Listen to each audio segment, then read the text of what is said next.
Hello, world. Welcome back to another episode from Beyond the Matrix. My name is Sarah, and today we're going to be talking about the moon because it's Monday, which is the moon's day, Lundi. So currently the moon is in Scorpio. This is actually the sign of detriment for the moon because it's opposing the sign of the moon's exaltation, which is Taurus. And currently, in fact, nearly exactly, the moon is squaring Saturn right now.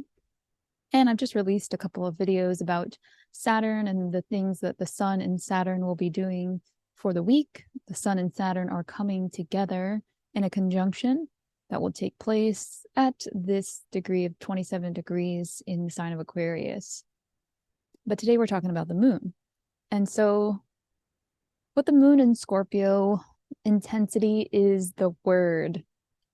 And I can tell you that my astrology partner and I just attempted to record a reading while the moon was squaring Saturn, and we just had to stop because Saturn's in Aquarius, which is a sign that's associated with technology because it's innovation, inventions, new things. And so we often associate it with the internet as well. And the moon is our emotions and intensity in our emotions. And I nearly lost my cool because my internet kept cutting out and there's a conflict here. So that's just an interesting, modern way of looking at how the energies arise. Is I told her that it nearly brought the devil out of me. And yeah, we just had to postpone because all the disruptions were just about to make me go AWOL. So that's how moon and Scorpio can manifest as eruptions. For other, manifestations, it can be a power struggle, especially with Saturn there. So this struggle with power, struggle with authority. So that's how we start our week off. That's Monday. And it's intense, let me tell you. It's also moving into a sextile with Pluto. And again, Pluto is this planet that's about death and rebirth and transformation and transcendence in that way. So yeah, lots of intensity here with our Monday. But it cools down a little because the moon's going to move into the beautiful sign of Sagittarius. Sagittarius is about expansion, moving beyond borders, whether that's philosophically, religiously, physically, in the physical realm. So, expanding out into foreign lands. That's things that Sagittarius is about. When we put the moon there, that's our emotions. And it's very hopeful and optimistic and jovial. And it looks like, let's see, there will be a trine to Chiron and an opposition to Mars in Gemini. So with the trine to Chiron, and of course, it's also going to be moving through a trine with Jupiter prior to that. So there's a lot here with wanting to expand, wanting to be independent, wanting to explore, wanting to be even creative, because the moon can be our creativity as well. Oftentimes representing our relationship with our mother. So there could be something in there. All of this is dependent on your own natal chart and how it relates with the energy to really be a bit more precise, you could say, on how the energy arises. But just as far as themes are concerned, Moon in Sagittarius, again, expansion, beyond borders, freedom loving. And Jupiter in Aries, there is a philosophical warrior. And with Chiron in Aries, it's about the expression of the individual self, and there being a wound there because Chiron is the wounded healer.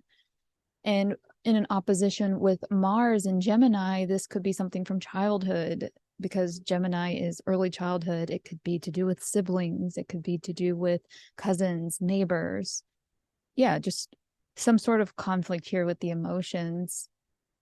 The moon's going to stay in the sign of Sagittarius through Wednesday, where she's going to be squaring off with this conjunction of Neptune and Venus in the dreamy sign of Pisces. So with Pisces, there's a lot about transcendence and the liminal space. So Pisces is the last sign of the zodiac, and therefore it's not yet the new beginning, and it's the ending of the old, but it's still, when there's an ending, there's a new beginning. And so it's this kind of watery space in between, the liminal space in between the what has already happened and what is to come. With Venus in her exaltation and Neptune at home, it can get really, there can be a little bit of an escapism here. The ideal is so dreamy. It can be a bit of a mirage too, because Neptune is hazy fog. It can cause confusion. It can cause us to not really see things as they are. It's as if you imagine taking off your glasses and seeing just everything blurred together, and it's like really beautiful that way. But when you put your glasses back on, I was like, whoa, maybe that wasn't what it appeared to be. And so I've been talking about this conjunction and how beautiful it is. But of course, with that, there is somewhat of it could be a trap. Let's just say that. Especially because this is a square. So the moon is in that square with Venus and Neptune. So our emotions and this optimism, there could be a conflict here because maybe we aren't actually seeing what it is that's really going on. Meanwhile, there's also this sextile, so this opportunity that the moon is moving into with Saturn and the sun together, and Saturn and the sun together could be representative of, I mean, that's both father archetypes, it's both figures of authority, and they're in this sign of Aquarius, which is associated with rebellion and revolution. And yeah, that looks like something I could get on board with. Let's go. And then what you find out with that square to Venus and Neptune is maybe everything wasn't as it appeared to be. And it looks hopeful and it looks optimistic, but there is that concern of veering into blind optimism. And as we move into Thursday, the moon's going to move into the sign of Capricorn. Capricorn's all about structure and building and being ambitious and working towards a goal. The moon's going to be moving through a trine with Uranus and Taurus, and also a square with Jupiter and Chiron. So earlier we were talking about a trine with Jupiter and Chiron. Now there's a square. Now there's a bit of a conflict here of the moon, the builder, the ambitious, practical, and structured builder, in a square with Jupiter, the planet of expansion, and Chiron, the wounded healer, in the sign of Aries, independence. So I want to go off on my own way, but I'm required to be practical about it. And in the sign of Capricorn, the moon is in her fall because it's opposite her home sign of Cancer. She's in detriment here as well. I think earlier when I said that moon in Scorpio, it's actually in her fall, and moon in Capricorn is in her detriment. But either way, she's far away from home, the farthest away from home. There's this desire to build and be practical and structured that's at odds with a core wound about our individual self.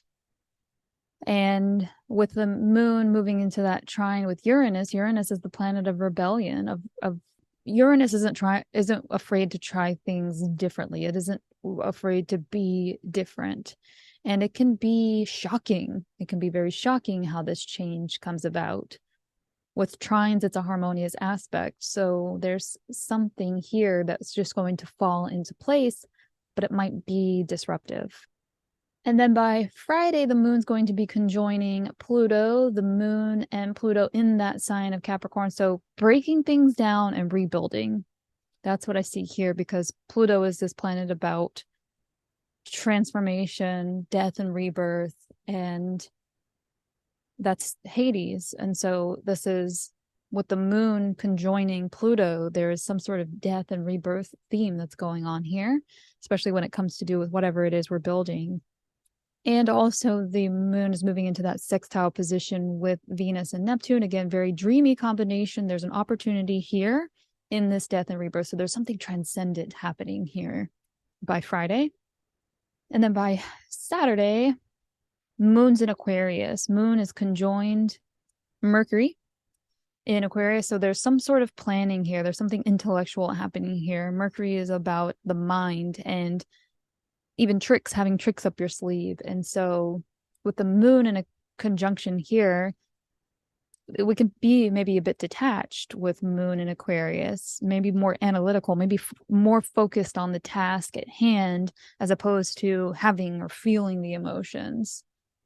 The moon will be moving through a square with Uranus, conflict with that shocking revelation, maybe a new shocking revelation, maybe something new comes in and is throwing us for a loop, and that's why we're feeling detached. Same thing here with the trine to Mars. Trines are things falling into place. It feels very natural. So buzzing through a lot of ideas is what I see here. The taskmaster looking for solutions to whatever wrench just got thrown in to the picture here. By Sunday, the moon's going to still be moving through Aquarius and approaching a conjunction with the sign or with the planet Saturn. Saturn, this planet of discipline and hard work, things taking longer than we expect. In the sign of Aquarius, this can have something to do with our intellect. It can have something to do with our internet. It can have something to do with technology, inventions, something here with detached emotions, and stoicism is kind of the one word to describe this aspect. And all of this, the lead up to the new moon in Pisces, that will take place next Monday. And I will be releasing a meditation, hopefully, for that new moon in Pisces. It's very ethereal, very spiritual, very transcendent. It's beginning something new. That's what new moons are about. You're planting seeds, you're initiating things. Things are getting started here with a new moon because it starts this cycle that will kind of come to a culminating point once the moon is opposing the sun. Sorry, once the sun is opposing the moon in Pisces. So the moon is kind of this arbiter of our plans. So if you think about it like that, it can help you really, this is the cycle of how projects should work. You start something new. By the culminating point, by the halfway point, you find out what you need to prune away. And if you live your life by the moon, as Nelly Furtado put it so eloquently, then you get into this cycle of realizing that there are endings and there are beginnings, and there's this process of pruning things away and letting things go. But with the new moon, it's about beginning those projects, beginning the new things, planting the seeds and getting things started. So anything you're planning on starting, this is my niece's birthday. She's a little Pisces sun. And so new beginnings here, fresh, clean slate. After all of that, kind of all the conflicting feelings that we've been going through, moon in Pisces with the sun here in a conjunction. This is seeding a new beginning. It's very dreamy, it's spiritual, psychic, imaginative, very wise, transcending our own self, transcending the ego, as some people will put it. And The kind of shadow side of this is that there might be a weak hold on reality. There could be escapism. So, of course, that's not the seed that we're looking to plant. Those are kind of the shadow side of Pisces. So, yeah, I want to go further into this new moon with a meditation and probably a little bit of exploration into what this means. But for now, just allow your mind to imagine what it could be.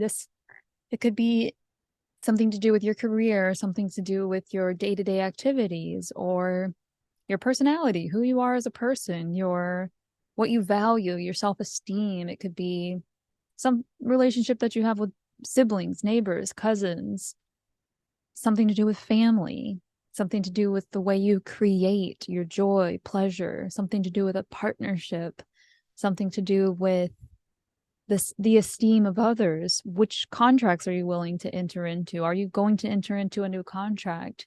This could be starting a new philosophical course, studying something new, or getting involved in community, some new community that you want to be a part of. Or this could just be addressing your own mental health, going on a retreat, entering into AA, whatever that means for you, some new seed being planted here. That's beautiful because it's Pisces, it's wise, it's intellectual, it's dreamy, and it's unaspected. Nothing here to fuck with it, really, besides a little bit of a conjunction with Saturn. But at this point, the sun and the moon will have already surpassed Saturn in Aquarius for the last time, especially for the sun. I think the moon will meet Saturn in Aquarius maybe a couple more times, or maybe just one more time. But something new beginning here with this new moon, something very transcendent. And it could be really emotional because the moon in Pisces is just an emotional sign. It's deep water. And the moon is our emotions. It's our relationship with our mother. And that's kind of the container within which everything happens, the medium within which everything happens. So this could be very deep, transcendent emotions. And another thing about Pisces is it's kind of entering into a world that it's not ready for yet. It can feel like imposter syndrome, maybe. But you're ready.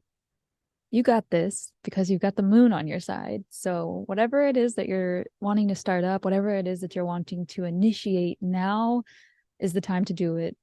February 20th is a beautiful day to start something new. So, like I said, I'm going to be talking more about the moon in a meditation video that I'm going to be releasing sometime this week. And I will be back tomorrow, hopefully, if everything goes well with the internet and no more aircrafts are flying in the sky here over the States. The United States, I should say. I've heard that calling it the States is the same as people from the UK calling it the kingdom. So we wouldn't want any of that. Anyway, that's it for today. I'll be back soon. See you then.